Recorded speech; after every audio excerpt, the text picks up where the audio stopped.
Hey, thank you so much for clicking on this video. My name's Olivia and I'm a gender affirming voice teacher. And if you are a complete beginner in vocal feminization, maybe you're just kind of testing out the water, seeing what's out there, I'm so glad that you're here because in this video, I am going to break down all the elements of vocal feminization. There's a lot of information out here on the internet about vocal feminization.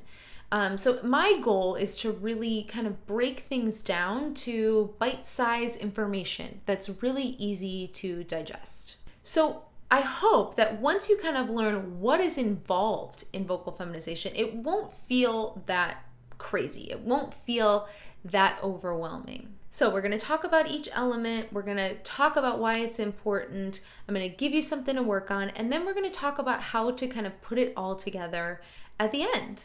So let's get started. Can't wait to dive in. Preparation is very important in anything that you do. So you might do your stretches before you go for a jog, or drink your coffee before work. That's probably important preparation. Or even getting your good night's sleep before something, taking a test the next day. So preparation is almost as important as the thing you're doing. So how do we prepare for voice training? First thing is vocal hygiene or vocal health. If our vocal folds are not in shape, if they're not taken care of, they're not going to do what we want them to do. Our vocal folds are a muscle. It's a muscle, two bands of muscle tissue inside our throats here. So just like any other muscle that you're going to be working out, it's got to be in good shape. If you've got a busted knee, you can't go for a run. So when it comes to vocal health, the first most important thing I always tell my clients is to hydrate. Hydration is super important for the voice. When we're systemically hydrated, meaning we've been drinking water all day, that helps our vocal folds be more efficient and vibrate together more easily. A good rule of thumb is to drink about 64 ounces of water every day. So I just have a water bottle, big water bottle that I fill up and then drink throughout the day, and then I can actually see how much more water I need to drink by the end of the day. So tip number 1, drink 64 ounces of water every day. Another thing that can affect your vocal health is overuse of your voice. So if you have a job where you use your voice a lot, like I used to be a waitress and I worked in this really loud, boomy room, and I felt like I was always really pushing my voice to be heard. You might work in that kind of setting, or maybe you just go out to loud bars and listen to music with your friends, something like that. If you're really pushing your voice, that can be really detrimental because that's added tension and pressure in your voice that you really don't need. So tip number 2, steer clear of these super loud environments where you are really forcing your voice. Warming up is another really important way to prepare your voice for practice. I recommend everyone uses SOVT exercises. SOVT stands for semi-occluded vocal tract, meaning that your mouth is mostly closed when you're doing the exercise. So a few examples of this would be like using a straw, like buzzing through a straw, or a lip trill, or saying like NG. You get that closure in the back. So I have a whole video on using these warm-ups, and it'll take you through a whole warm-up. So if you can click that link down below or up here in the box. Okay, next we're going to talk about breathing. Seems easy, but it's not always that easy when it comes to working on your voice. Breath is the motor that gets everything going and keeps it going. So it makes sense that this is an important piece of the puzzle. So I want you to take a big breath in and a big breath out, and I want you to notice where you feel movement in your body with your breath. Okay, so let's breathe in and out. So if you felt movement up here in your shoulders, it might have looked something like this. That's what we call a shallow breath. We don't love a shallow breath because it adds tension around here in the muscles around our larynx, where our vocal folds live, and doesn't allow us to get as much breath and support as we want to. So what we want to focus on is a belly breath. So put a hand on your belly and let's make sure you feel movement of that belly coming out as you breathe in and contracting as you breathe out. So let's try that. Breathe in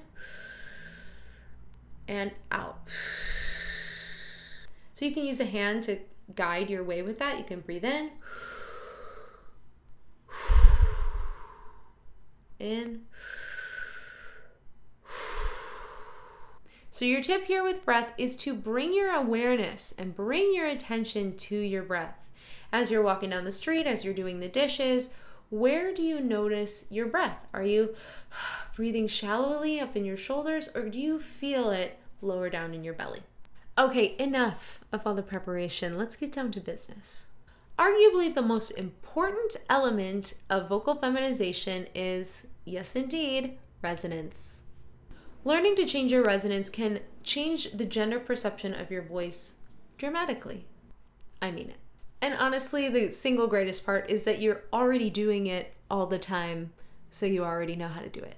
So what is it that you've been doing all this time? What is resonance? Resonance is the sound quality of the voice. So it's kind of the reason that you can recognize one friend from another friend's voice, even if they have maybe similar pitches to their voice, you can recognize their tone quality. It's the same reason you can recognize different instruments. So what is different about those things that changes those sound qualities? In the case of an instrument, that instrument is a different size and shape. Maybe it's made out of different materials than the next instrument. So a violin and a flute, we know, are very different. Those sounds are made in different ways and they look completely different. They're made out of different materials. So same thing with your two friends who have different voices, Sally and Jessie. So they both have completely different instruments, different vocal folds, and a different vocal tract. The vocal tract is just the space from the vocal folds themselves to your lips and everything in between.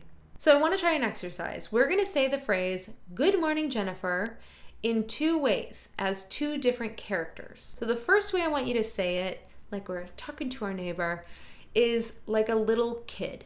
So if we say "Good morning, Jennifer," like a little kid, it might sound something like, "Good morning, Jennifer." Okay, so it's kind of nasally. I've got my lips spread open. Those are the things that I'm noticing as I'm saying that. And then let's say "Good morning, Jennifer," like we're like Darth Vader. Okay, it's going to be a very bad impression, but you just bear with me. Okay, so if we say, "Good morning, Jennifer." Now, I don't know if that's what Darth Vader sounds like at all, but he's got that helmet on or whatever. I don't know. But as I'm saying that, I feel really open inside my mouth. My lips come forward. So those are a couple things that I notice. I also notice that sound quality is really different between the little kid and the Darth Vader voice. So in general, we want to move in vocal feminization toward that little kid voice, toward a brighter sound quality. So here's your tip for resonance. I want you to play around with different character voices, whether they're characters in a video game, YouTubers, or in the movies or whatever. And I want you to try and imitate their voices and notice what sounds you can get and what's happening in your vocal tract in order to make those sounds. Okay, now we're going to talk about pitch. So this might be the first thing that you think of when you think about vocal feminization. How high or low your voice is. As we just learned, resonance can play a big part in gender perception of your voice, but pitch is also important. Pitch can be measured in musical note names. So if you're familiar with musical note names, totally use that to kind of measure where you're at. If you've got a keyboard app or a real keyboard like I've got back here. Or pitch is also measured in hertz. The first step in working on pitch is being aware of where you are pitch-wise, and then also being aware of how to move your pitch up and down. So your tip for pitch is to download the Voice Tools app, which is a completely free app. It works for Android and for iPhones. And the great thing about this app is that it gives you visual feedback for how high or low your pitch is. There's a graph part where you can see, hello, I'm going up and down. So you can kind of experiment with the app and see how high you can go, how low you can go, and really becoming aware of what that feels like in your body when you are higher or lower. Next is vocal weight. So resonance is changed by the size and shape of the vocal tract. Pitch is changed by the vocal folds themselves, how fast they're vibrating. And vocal weight is changed by how much engagement we're getting from the vocal folds as we talk. So I'll give you a couple examples. A heavy or thick vocal sound would sound something like this. Good morning, how are you? That's a thicker sound. Or a light sound or thin sound. Good morning, how are you? So how am I getting those two different sounds? Let's first try sighing. If we sigh really nice and light, this is a thin sound. And if we pretend we stubbed our toe, I stubbed my toe. That's going to be a heavier, thicker vocal sound. So for vocal feminization, we want to go towards that lighter, thinner vocal quality. So you can try that, and just say the days of the week afterwards or any little phrases you want to try. Monday, Tuesday, Wednesday. Okay, next is articulation. This is all about how our consonants are coming through as we're talking. Feminine perceived articulation is often a little lighter, whereas our masculine perceived is a little heavier. Okay, so here's your tip for articulation. We're going to say the days of the week, Monday through Sunday, just as we would normally say them. Let's try that. Monday, Tuesday, Wednesday, Thursday, Friday, Saturday, Sunday. Now I want you to try saying the days of the week, but without actually saying it. We're just going to mouth it. So I want you to notice the difference between when you're saying it and mouthing it, and notice the difference in pressure that you feel in your mouth.